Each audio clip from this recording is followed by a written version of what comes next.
You're listening to Leadership Powered by Common Sense with your host, Doug Thorpe. Here's Doug.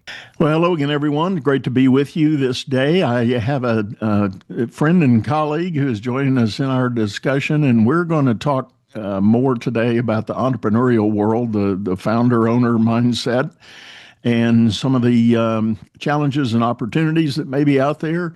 My guest is a gentleman named Max Stevens. Max, welcome to the show. Thanks for having me. So Max and I were chatting, and he too is similar to me in many ways, business coach, business advisor, leadership development guy.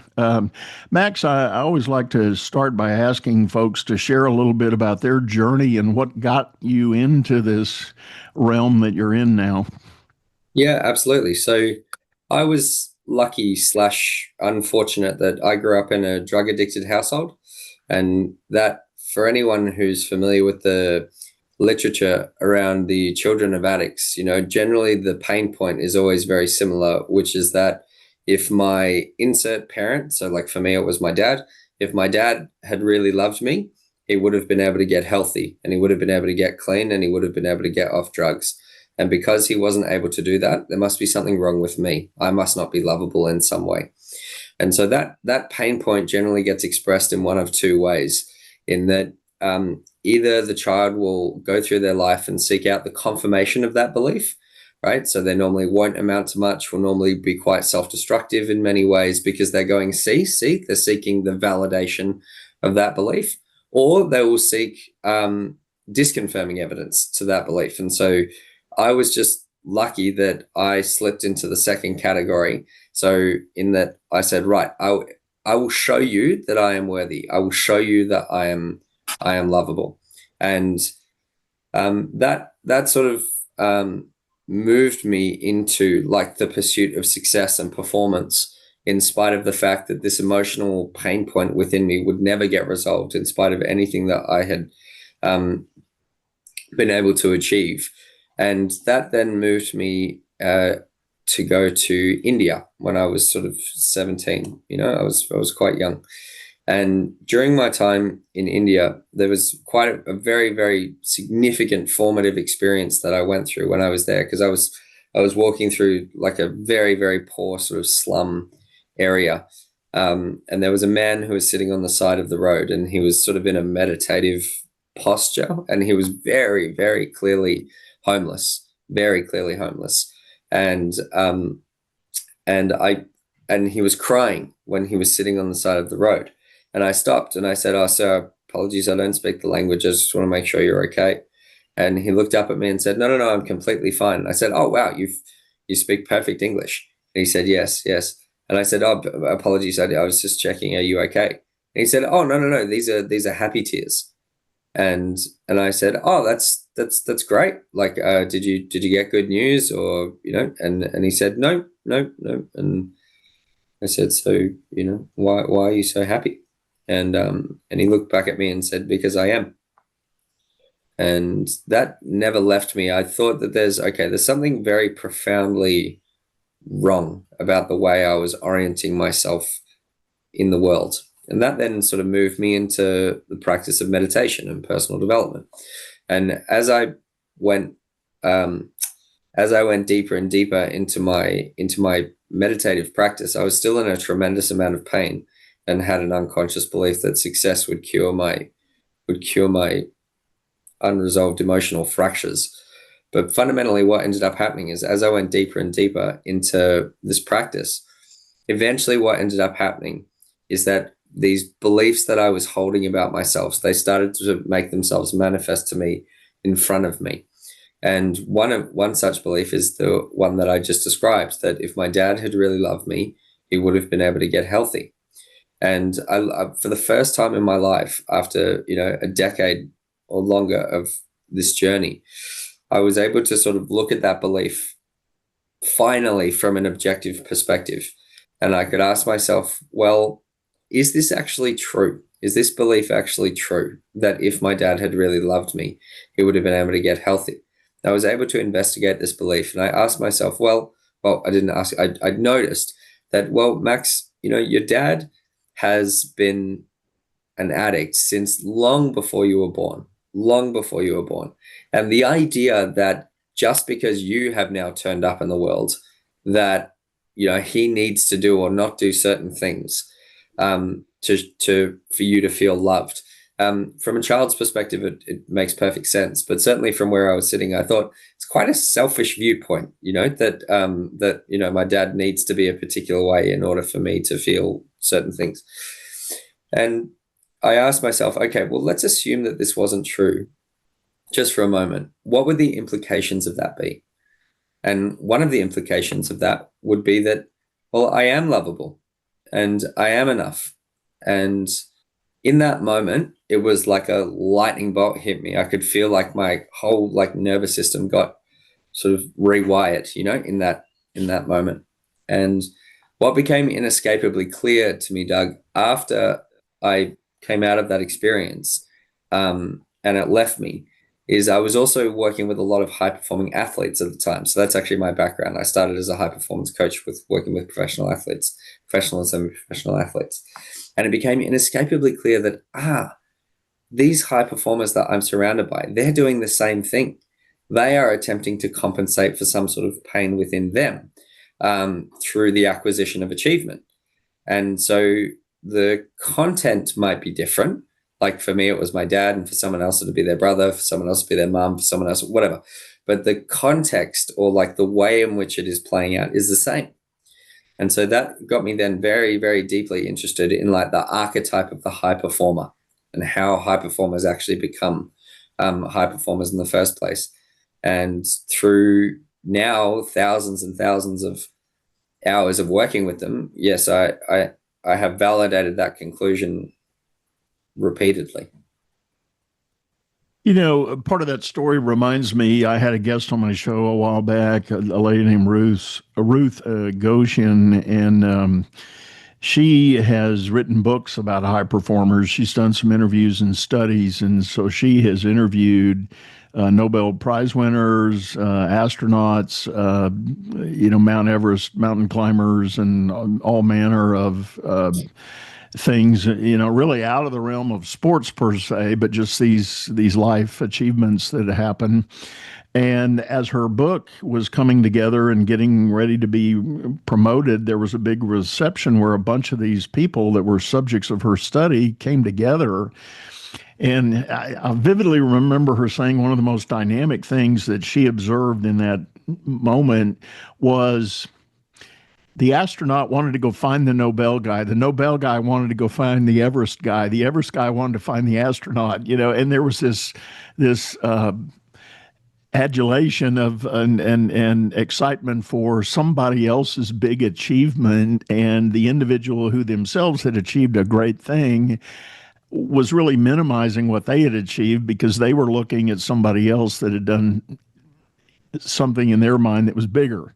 And it was, she said it was a very strange but interesting dynamic that was going on in that room among these so-called high achievers. Yes, absolutely. And thank you for sharing that story. I'm also reminded, and I have talked about this a little bit before. I had a similar journey. My father was technically an addict. He was an alcoholic, but he died right after I was born. He was so severely alcoholic, he basically destroyed his liver and died at the age of 47 from liver failure. And that left a void in me that I carried for many, many years, ultimately manifested by some pretty intense anger issues because I just thought life had been unfair. I had lost my dad, and I was so focused on needing to know him and have him, I was ignoring the fact, and my mother was careful but clear about living with him was not a joyride. It was not a pleasant experience. And it took me many years, and I went on my own healing journey to try to explore and discover what was wrong with that thinking, and I did, in fact, discover it. in my case, I turned to scripture, and a gentleman that was kind of mentoring me through that part of the journey pointed me to there is a scripture in the New Testament Bible that says, "You've not been redeemed with perishable seed from the futile ways of your forefathers, but rather through the imperishable seed of Jesus Christ and God the Father." So, not trying to proselytize religion one way or another, but for me, that was a very meaningful pivot. It said, everything I Yes. expected my dad to be was futile because he didn't get it any better, any more right than his dad had gotten it, futile ways of your forefathers. And as I studied that a little more, I discovered my grandfather on that side was also an alcoholic. So there had been a generational chain there that had not been broken. And it gave me a different kind of comfort of saying, I was really wrong to have an expectation of something I could have gained by knowing them, because ultimately they didn't have a whole lot to offer. Yeah. Sorry. So I think everybody somewhere along the way has a version of a story similar to that with expectations and experiences there. So let's fast forward. So, Max, how are you going about engaging with clients today? Is there a kind of a discovery phase and a setting of a course that you want to follow when somebody comes to work with you? How does that all come together?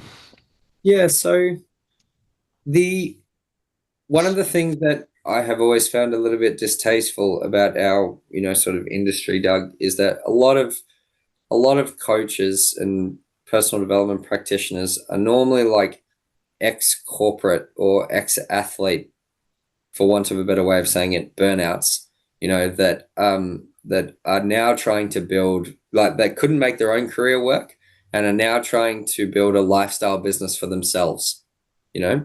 And so what happens is that they charge these exorbitant fees for very low touch points and very low care, branding themselves as a quote unquote luxury service.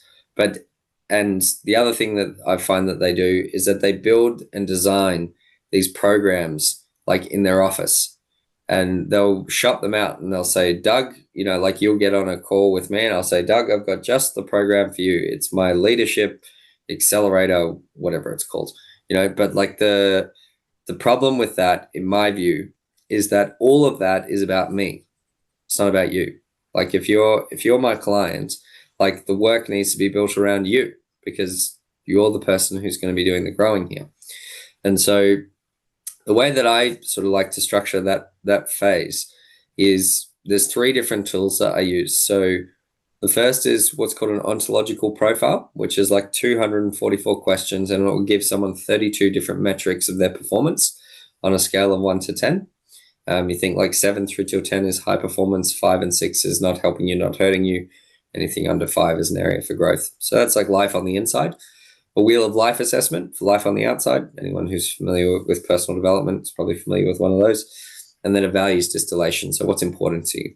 So between life on the inside, life on the outside, and what's important to you, that then gives us a pretty good amount of data as to what's going on. So the analogy that I often give clients is it's sort of like when you go and see a new doctor and you have to get all these tests and blood tests and stuff like that, because then the doctor is sort of caught up on what is going on for you. It works in a similar way. From there, I actually design the program, if you like with my client. So I actually get them to set their targets a year out, their milestones and so on. And I walk alongside them. One of the things I've always found interesting, like the etymology, as in like the study of the word, like the etymology of the word coach means to carry. It doesn't actually mean to solve someone's problems for them. It doesn't mean to give advice. It doesn't mean any of these things. What it means is to carry. And so I have often thought about my work that I act as a space whereby change can occur for somebody. And so that's normally how I've gone about structuring my engagements. And the success of our work together is predicated upon whether we achieve the outcomes that the client has sort of set from the beginning. I love that observation that you cited there, and I happen to agree with you 100% on the front end piece of what you were saying. I take a slightly similar approach in many ways. When I decided I wanted to be a coach, it was an evolution for me. It wasn't just some giant epiphany one day. It was a series of events, and it led me to the idea that maybe I should think of this role as being a coach for people. And I did have a personal passion for the study of leadership. So I said, well, so let me kind of weave that into it. What does that really mean? And in my early days, I did a lot of research, and what I discovered, I went out and I combed Amazon for all the hot topic leading sale books on leadership. And there's a bunch of them out there, and everybody that is at the top of the bestseller lists have a notion in their book. There's a list of attributes. These 7 things make the great leader, or these 12 things, or these 21 things. And I studied all that, and I sat back and I said to myself, yeah, but that's their list. And it might be enlightening to consider those things, but what about an individual casting their own list, thinking about their life values, their own aspirations, their own beliefs, and framing a list of their own attributes that allows them to become the leader they really want to be? And then we can talk about which ones of those might be existing strengths or which ones might be opportunities for growth and development, or which ones maybe ultimately don't really work for various reasons. And so I encourage clients to do that work at the start to kind of build that framework if they are in fact pursuing a leadership path, if you will. Standing in as a senior manager, officer of a company, or owner of a business. If they, and what I've found in all of my work is once somebody sort of claims their own framework, then they can go about doing the work of becoming that leader. And over time, as experience mounts up, you might have to revisit that list. You might have to make some adjustments to it accordingly, depending on the new set of circumstances you're facing. But in general, when you get into some core beliefs, they usually become non-negotiable issues. And we talk about things like integrity and trust and such as that. But I found it to be a far more meaningful way, rather than, like you said, saying, "Hey, you just bought Doug's program. Here's 12 steps, and here's what we're going to do." Yeah. Yeah. How I do think you go sorry, ahead? you go. No, Well, go. I was just going to say, like, to your analogy, I think it's I can't remember which coach has shared this story, but it's very poignant. That uh, you know, a man steps into the coach's office and runs a carpentry business, and steps in and says, "Oh, I'm thinking about growing the business a bit more." And the coach goes, "Oh yeah, absolutely. Here's our 17-step plan. Here's my fee structure. Here's how it works." And the coach just dives right in trying to solve the person's problem, and says, "Oh, this is what we'll do for your marketing. This is what we'll do for the, all that sort of stuff." And the client goes, "Okay, yeah, that sounds pretty good," and gets up and goes to leave. And the coach goes, "Oh, sorry. This is so rude of me. I didn't even get your name." And he goes, "What was your name?" And the client turns back and goes, "Oh, yeah, no, that's okay. No, my name's Jesus." And it's just like a perfect example, that like the magic, if you like, is like inside them. It's not inside you. Right, right. That's a great story. I'm gonna have to remember that one. And I think that is it's telling in many ways and in many levels. But So let me ask you this. Let's go back to the archetype of the high performer. What else did you observe as you kind of studied commonalities in the way those kind of people look at the world? Yeah, so I wrote this research article many years ago called like the 8 chapters of a high performer's life.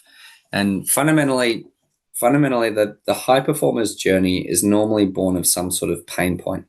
It's normally born of some sort of feeling of insignificance, that I don't feel significant. I have been made to feel insignificant in some way. And that formative experience leads them to go on this journey to become significant. I will show you that I am significant. But the game that they're caught in is that they are seeking an external outcome to allay or heal or soothe this internal pain point, that I don't feel significant. And they often can't even articulate that, what I just shared. They just have insatiable this insatiable drive that they just can't quite put their finger on. And they'll use language like, oh, I've always just been this way. This is just who I am. I couldn't be any other way, et cetera, et cetera. And I'm reminded of one of my heroes who's a developmental theorist. His name is Robert Keegan. And he talks about the five stages of evolving consciousness. And one of Robert Keegan's ideas is that at lower stages he defines human development as what he calls the subject-object conflation, which is the idea that at lower stages of development, it's actually not accurate to say that we have beliefs. It's more accurate to say that our beliefs have us. Yeah, so it's got its claws in you. It's pulling the strings. You're like Pinocchio, who thinks that you're making your own decisions, but it's actually the thing that is driving the show. At higher stages of development, what ends up happening is we get this space that gets created between us as the subject and our beliefs as the object. And with that space now comes choice. I'm reflecting a little bit, if I can dovetail that back into my own story, if my dad had really loved me, et cetera, et cetera. I could never articulate that. I just had this angst or this pain inside me that I believed would be healed with achievement. And the problem for high performers is that high performance as a life strategy is largely compensatory, meaning that they are attempting to compensate for some sort of pain that they haven't resolved. And so what ends up happening is when they achieve, insert whatever achievement it is here, there is a temporary allaying, there is a temporary solace, there is temporary peace that sort of surfaces in their physiology. And they go, oh, great. And so what happens is that emotional pain point then begins to reform again. And as it reforms, the high performer misinterprets the fact that pain point is reformed as, that's just because I haven't achieved this yet. And off they go again, and so they're in this ever receding game of always attempting to create bigger and bigger achievements or bigger and bigger outcomes. But the thing that they're not able to grasp is that they're not actually after achievement. What they're after is the end of that feeling. And the end of that feeling comes very, very temporarily, normally on the other side of some achievement. And so they're caught in this game, that they can't realize. It's normally one of two things that ends up breaking that frame, where they can actually reassess as to what a meaningful life means to them. Number one is a divorce, normally their family unit breaks down because they're always working and, people don't feel seen and heard and understood and so on. Family unit breaks down. That's one. Or the second is some sort of major health crisis. So their nose starts bleeding at their desk, or they have a heart attack in the boardroom, or, there's some sort of hard reset that needs to happen, in order for them to recalibrate around what a meaningful life is to them. So they're the patterns that I've observed, certainly. Yeah. Yeah. Very, very compelling. Going back to your idea of the beliefs have us, when you were talking about that, the thought that came through my mind was also in coach speak. We often talk about limiting beliefs. You'll get a client and you can begin the intake and start talking about, all right, tell me about what's going on. Where are you right now? What do you think? What do you believe?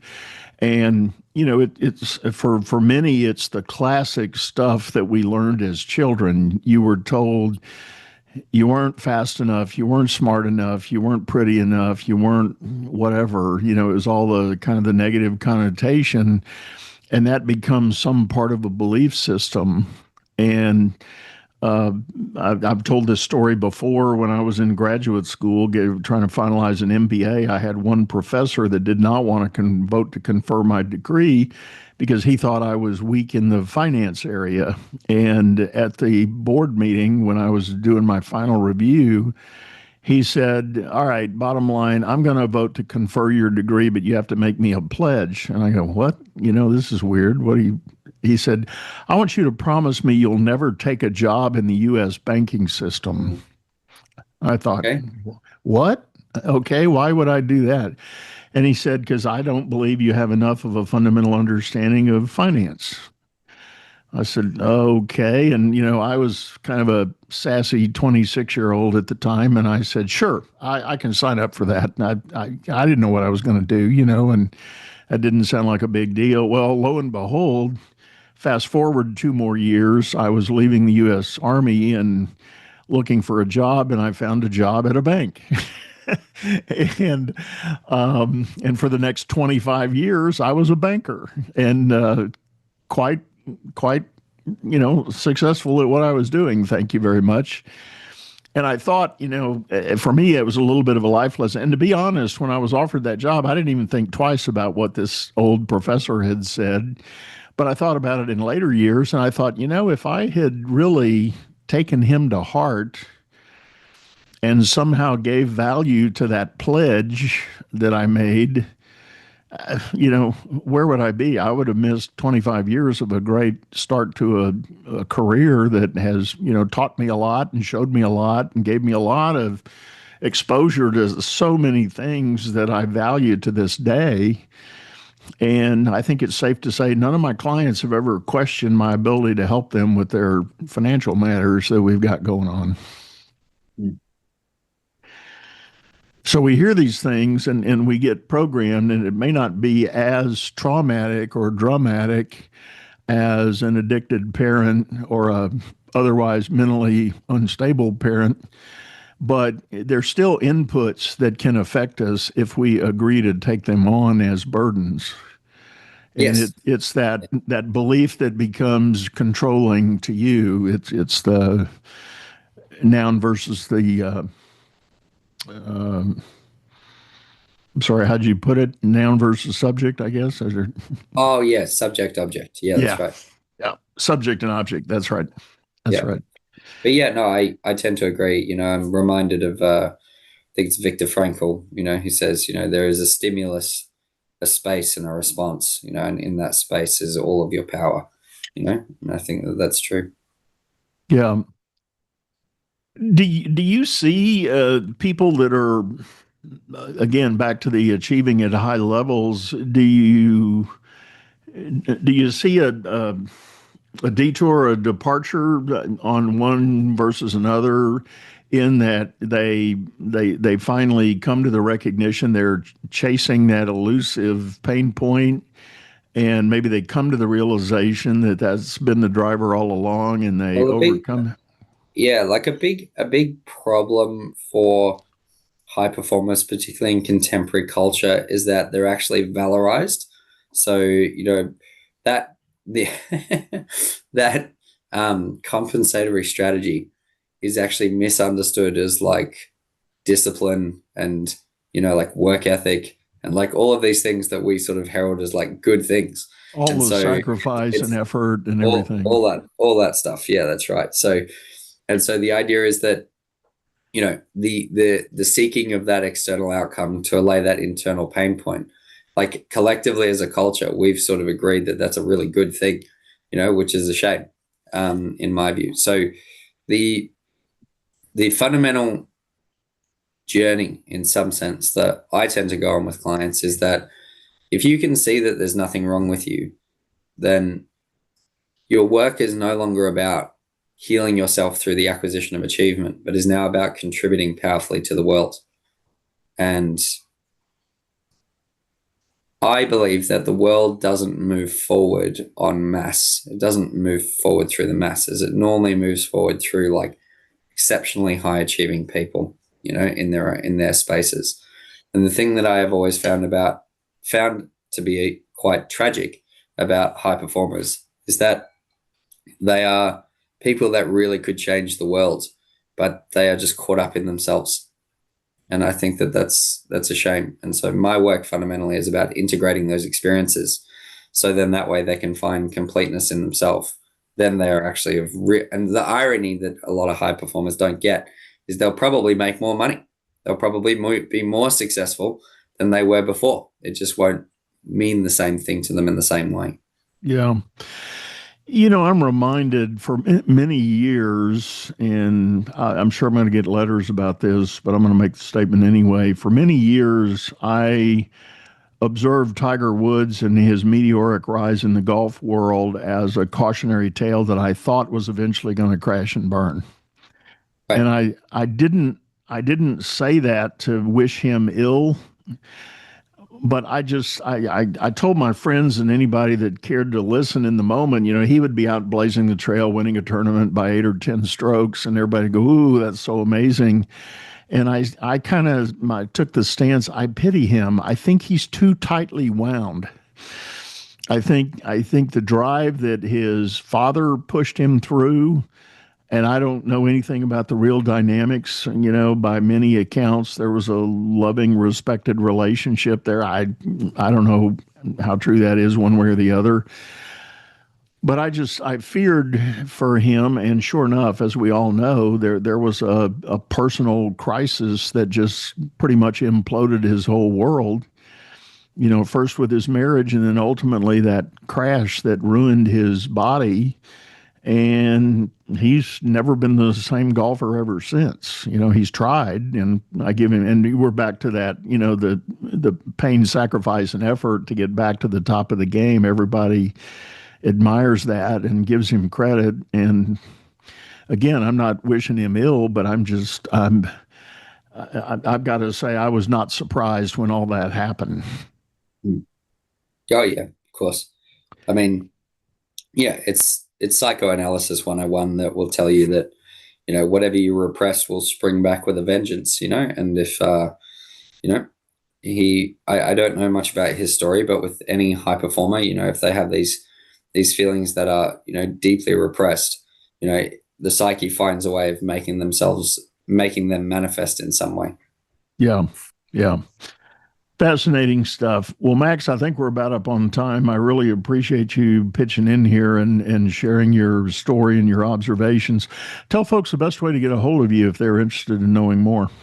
Sure. Yeah, guys, you're welcome to come to maxstevenscoaching.com. So Stevens is spelled with a PH. Yeah. And like I said, if you want, you're welcome to book in for a chat. And thanks for having me, Doug. Appreciate it. And as always, folks, we'll have that link info in the show notes. So please feel free to hop down, check that out. And don't forget to check our video archive over on YouTube, channel by the same name. All of these episodes are taped in both audio and video. So take a look and check it out. But I think that's about it for now. I'm going to say goodbye. Go out there and make it a great day. You've been listening to Leadership Powered by Common Sense, hosted by Doug Thorpe. If you would like to know more about the coaching and advisory services he provides, visit dougthorpe.com.